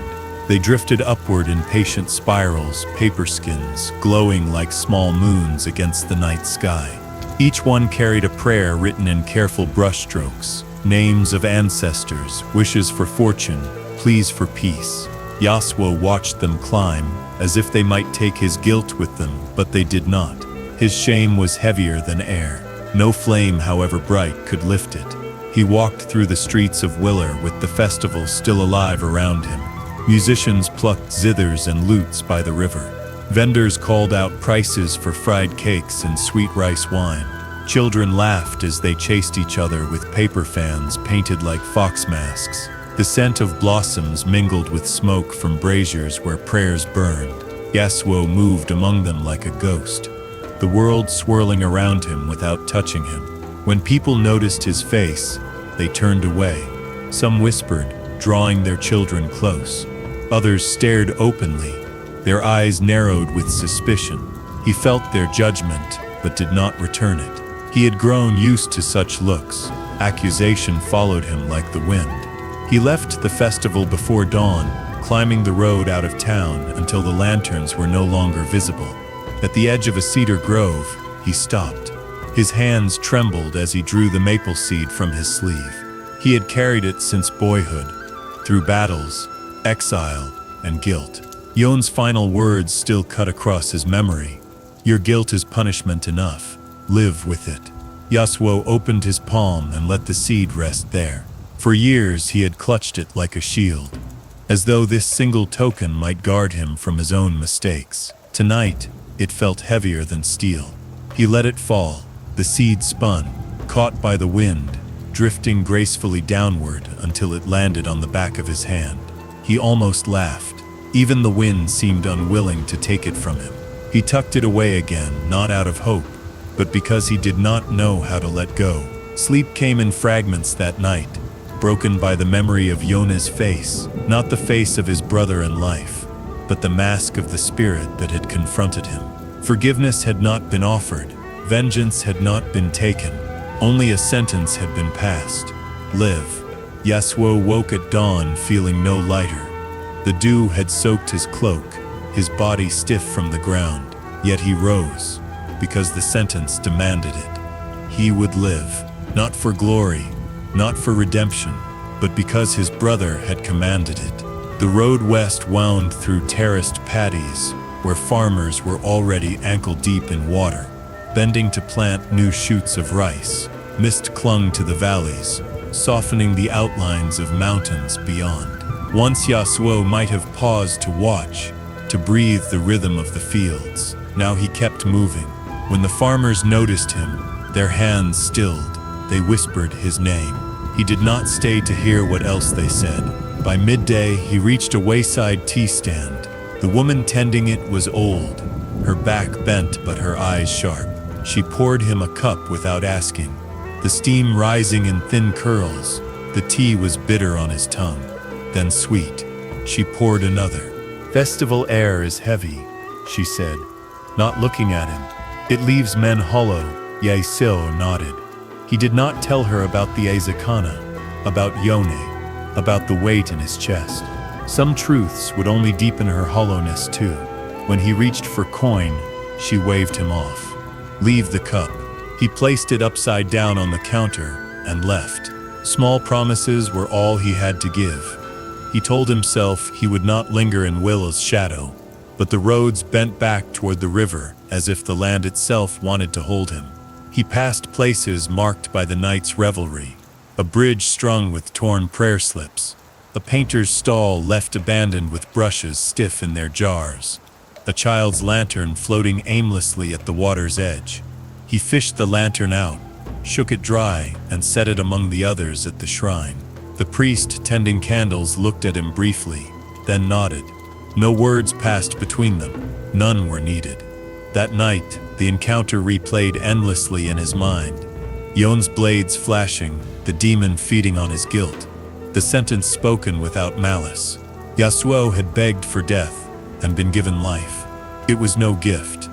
It was a burden heavier than exile, but it was also precise, as Yone had always been. Yasuo would live with his guilt. That was the only justice left. On the third day, he came across a cart broken in the road. Its wheel had snapped, goods spilled across the dirt, sacks of millet clay bowls shattered into shards. The carter cursed. His wife knelt, gathering pieces with hands already cut. Others argued over who had right of way, their voices rising. Yasuo stepped forward silently. He bent his shoulder beneath the cart, lifted and steadied it, while another man slid a flat stone under the axle. Together they set the wheel back, binding it with rope torn from his own sash. The woman offered him one of the unbroken bowls in thanks. He shook his head. Keep it. You'll need it. When his eyes lifted, he saw recognition flicker in hers. His name moved through the crowd like a gust. Yasuo. Fear followed. He stepped back, vanishing before gratitude could turn sour. That evening he camped beneath a copse of alders. The sword lay across his knees, its steel honest and unforgiving. It would never be a plow, never bring peace. It could only cut or wait. He touched the ridge where blade met guard and whispered, "Not tonight." He did not drink. He did not draw. He simply sat until dawn lit the edge of the sky. On another morning, militia found him. 3 young men, mismatched armor, nervous hands on hilts. "Yasuo," their leader said, "you're wanted." The council asks about the festival. Yasuo studied them, boys, not killers. He could have cut them down in a blink, but Yada's words steadied him. If the council has questions, I'll answer. Lead. They took him to the priest at the riverside shrine. Tea cooled between them as questions fell. What he had seen. When the demon had come, who struck first? Yasuo answered plainly. At the end, the priest bowed. The festival is for the living as much as the dead, he said. You may not believe that, but last night, you did not stand alone. The militia released him, handing him a paper token marked with the shrine's crest, a pass for safe travel. Yasuo bowed in return, though he knew no paper could shield him from the weight he carried. Days later, he reached a village where a grain store had collapsed, beams broken, sacks spilled open. He said nothing, only rolled up his sleeves and began lifting timber. Others joined him, and together they raised a frame stronger than before. An elder pressed a persimmon into his hand in thanks. He bit into it, juice running down his chin, and for a moment tasted something that was not ash. That night, he sat on the wall of the store and watched swallows dart through the dusk. The wind moved over the barley fields, rippling them into one great wave. Yasuo let it pass without question. He did not ask it for forgiveness. He did not curse it. He simply let it move. But the world would not leave him in peace. Hunters came again, slipping through orchards under moonlight. They brought rope and steel, their voices sharp with greed. Yasuo led them away from the village, into the pear trees where moonlight broke into rivulets. There he struck, quick, precise, disabling wrists and knees rather than ending lives. When the last of them limped away, Yasuo whispered, "Tell him the wind isn't buying." He returned to the village wall and finished the persimmon. Dawn brought a road that split one way toward the coast, another into the hills where his earliest mistakes still lingered. He chose the hills. Yone's words walked with him not as comfort, but as compass. Live with it. At a ridge, Yasuo drew the maple seed from his sleeve. He balanced it on his thumb. "I understand," he whispered. Not to the seed, not to the wind, not even to Yone, but to himself. You do not get to choose the weight, only how you carry it. He flicked the seed upward. This time he did not catch it. It fell among the pine needles, settling into the soil. Yasuo did not look back. He tightened his pack, set his palm on the hilt of his sword, not to draw but to remember, and began the descent. The wind walked with him as it always had, not forgiving, not condemning, only present. And Yasuo, carrying the bitter blessing of his brother, walked on. Chapter 15. A Wanderer's Burden.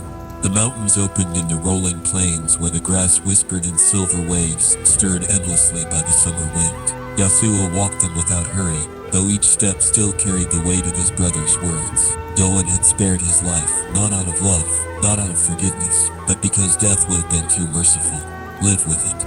That was his sentence. Yasuo felt it with every breath. The days blurred. He moved from village to village, never staying longer than a night, never offering his name unless pressed. Even when he kept silent, people seemed to know. Whispers clung to him like dust. The murderer, the exile, the brother slave. Some avoided him, pulling shut his closed woes when he passed. Others sought him out, blades in hand, hoping to earn glory by cutting him down. He met them with the same weary precision, steel guided by wind, quick and decisive. When the duels ended, his challengers lay wounded but alive. Yasuo always spared them. His challengers lay wounded but alive. Yasuo always spared them. Yet he wondered if that mercy was cowardice, but they knew that the mercy was cowardly, and they waited to delay the justice he deserved. The battle became his closest companion, and filled with falseness, and he felt his companion. In taverns, he sat alone at the edges of laughter, sat warming his blood just enough to quiet memory. For a few hours, the voices died. The voices died. The sound of Yone's actionly. He carried his sword he could see and set out his hand, his cadence and stayed his chest, and the wind forever to speak. Yet the water was his hand flat unknown that came to avalanche into space. And the rain was not for that moments of peace. Says, without a father's strategy faded, settled different paths live. Without speaking, his eyes could see his lips with courage and silence. Slave being set in being straight, planning to meet with work, driving nails with big knives into his hands. When the work was done, The farmer bowed deeply, offering him a meal. Yasuo accepted only tea. The farmer's children peeked from behind the doorway, wide-eyed, and Yasuo left before fear could take root in their gazes. Another time, he came upon a road, blocked by fallen trees after a storm. Merchants had abandoned their carts, waiting for stronger hands to arrive. Yasuo cut the trunks apart with strokes swift as thunder, the wind carrying his blade cleanly through. When he finished, no one thanked him. They only whispered, uncertain whether to fear or admire. He slipped away before they decided. But not all encounters were so quiet. In a coastal town, bounty hunters cornered him in an alley. 7 men with steel and rope. They shouted curses, mocking his shame, claiming they would drag him back to the council for a price. Yasuo's blade sang free, the wind howling between narrow walls. The fight was swift, brutal.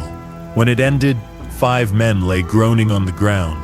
2 had fled into the night, and Yasuo stood alone once more, his breath sharp, his heart hollow. He sheathed his sword and left before the blood cooled. Victory had become indistinguishable from failure. Nights were hardest. Alone by campfires, he stared into flames until they blurred into Yone's eyes. He spoke aloud sometimes, to the brother who was no longer there. Apologies, promises, confessions. The wind carried the words away, indifferent. He wondered if Yone heard him beyond the veil, or if his brother had turned his back even in death. Still, Yasuo walked on. The road stretched without end, but it gave him no choice. To stop would be to surrender to the guilt gnawing inside him. He did not seek redemption anymore, only the strength to keep moving. Perhaps somewhere ahead the wind would shift, carrying him towards something more than regret, or perhaps not. For now he remained what he had become, a wanderer burdened by the past, a sword without a sheath, a man whose only guide was the wind. Chapter 16. The Wind's Path. The seasons in Ionia have a way of reminding those who live beneath their cycles that change is not an event but a slow current. And as the last blush of autumn surrendered to the stillness of early winter, the mountains began to breathe a colder air, carrying down through the valleys the promise of frost that painted every reed and stone with a pale sheen. And Yasuo, whose life had already become one long season of burden, moved across this land not as a conqueror or a fugitive any longer, but as a man shaped by the sentence given to him by the brother he once killed, and who, in a cruel twist of fate, had returned from death, only to bind him not with steel, but with words sharper than any blade. Live with it. And so he lived, though living for him was not the same as it was for those whose hands were free of blood. For each step he took carried the weight of the master whose trust he had abandoned, the brother whose forgiveness he had begged for too late, and the countless faces of strangers who had whispered his name with either awe or accusation, so that his days stretched into one long road where purpose was no longer the dream of glory or the hope of honor, but the simple, stubborn rhythm of survival, of carrying guilt without collapsing beneath it, of walking forward when the easier choice would have been to lie down and let memory devour him. Whole, he no longer believed in destinations because destinations belong to men who still think the horizon is theirs to claim. And Yasuo had learned that horizons recede no matter how far one walks. Instead, he measured his life by rituals so small that they could almost be mistaken for nothing at all. Rising before dawn when the first color bled into the sky. Cleaning the blade he carried not as an emblem of pride, but as a tool that must be tended lest it rust. Drinking from streams that had found their way through stone without ever asking permission. Walking until the sun told him he had done enough to justify the next rest. And when the road split before him, he did not ask the wind to choose, for the wind cannot choose. It can only remind, brushing against his cheek or tugging at his sleeve, whispering in the space between breaths whether his stance was true, whether he had let impatience tilt his weight too far forward, whether he was remembering that to walk is not to hurry, but to endure. Villages rebuilt themselves in ways that were humbler than before the war. Houses rising with beams cut quickly, paint forgotten, carvings left unfinished. But the joinery was strong, and in that strength lay a quiet beauty that no embellishment could rival. And whenever Yasuo arrived in such places, he did not announce himself, nor did he wait for welcome. He simply lent his shoulder to a rafter, his rope to a cart, his hand to a fire bucket, and when the work was finished, he slipped away before gratitude could turn into recognition, and recognition into fear, for he knew too well how quickly a man can be transformed from helper to heretic.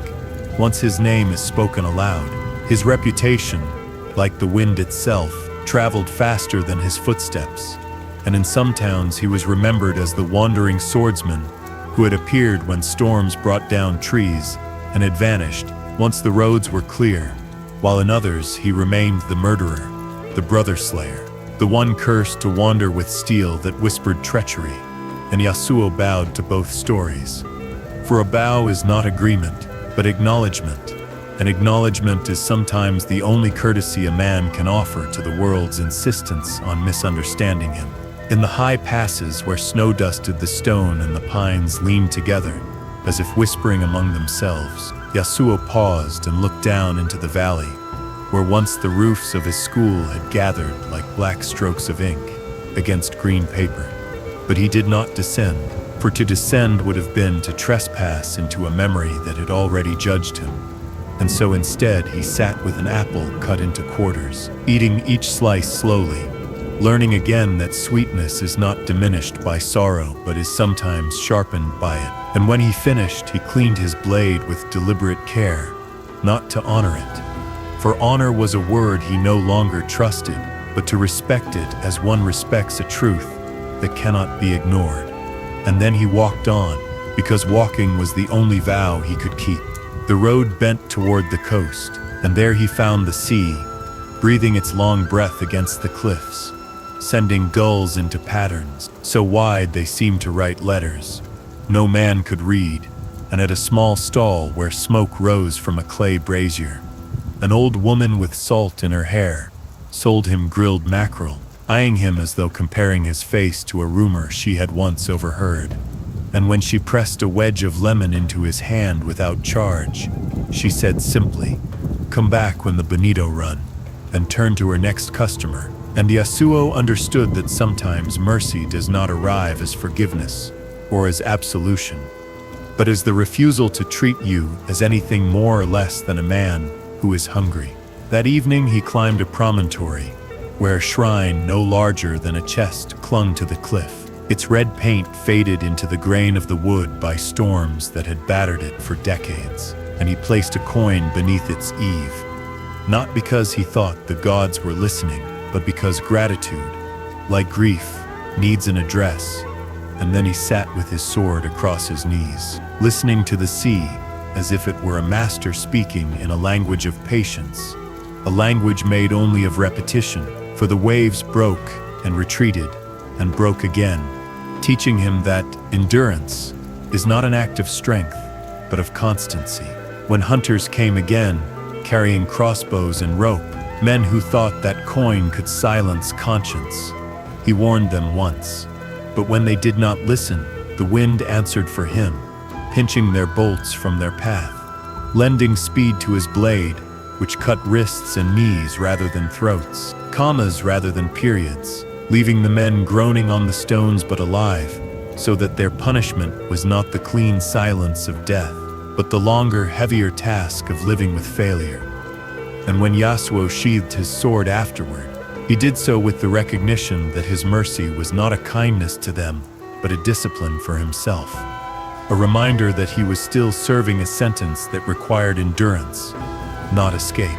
In spring, when the land softened again, he met Talia by chance, walking with traders who carried lapis and spice from Shurima, and she greeted him with the smile of a student who had become her own teacher, showing him the maple seed he had once entrusted to her, now polished smooth from years of travel, and they sat together by a low wall, speaking of dunes that moved like flocks, of gods who returned from legend, of stone that obeyed patience more readily than command, and of orchards where roofs were rebuilt, not with pride but with stubbornness. And when they parted, it was without promises, for they both knew that promises belong to those who trust the road to remain the same, and theirs never would. At last he returned to the hill where his brother was buried, the stone plain, the grass around it trimmed by hands who still believe that tending the dead is a way of tending the living. And Yasuo knelt and laid his sword across his knees, offering no words, for words cannot carry the weight of a life cut short by your own hand. But he placed his silence there instead, and in that silence, he confessed everything. His failure to guard Suma, his arrogance that led him away from duty, the duel that ended Yone's breath, the years of wandering in shame, the truth he had finally learned of Suma's death, and the bitter blessing his brother had given him when they met again across the veil. And when the light shifted and the insects changed their song, he took it as dismissal, bowing once to the stone before walking away without looking back. For looking back is a form of prayer. He no longer trusted. On the descent he saw two boys sparring with sticks, laughing as they corrected each other with more confidence than skill, their sleeves tugged by the wind that was already teaching them more than any passerby could. And Yasuo smiled to himself, choosing not to interrupt, because instruction offered too soon is theft, and the wind has its own curriculum that cannot be rushed. When he reached the valley floor, the road forked, one branch winding toward hills furrowed with orchards, the other leading to a village where blue smoke rose in threads above roofs. And he stood long enough to realize that it did not matter, for the sentence he carried did not change with geography. And so he followed the scent of stew, because sometimes survival is reason enough. And along the way, a child's kite tangled in a tree, its line broken, and Yasuo, tearing a strip from his cloak, fashioned a new tail, so that the kite rose steady again, and the child shouted with joy and forgot to thank him.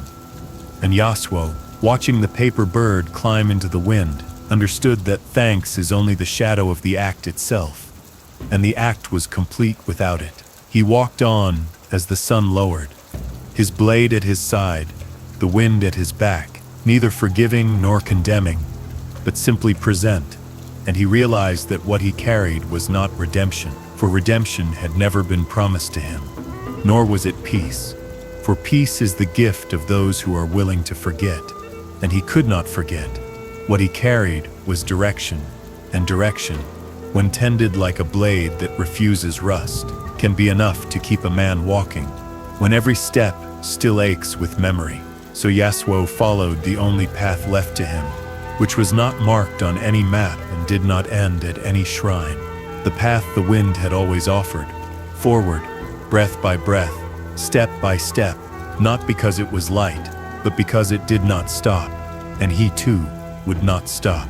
And if you had listened closely as he disappeared down the road, you would not have heard steel, or sorrow, or forgiveness, but only the one sound that had named his life from the beginning, the sound of the wind carrying him onward.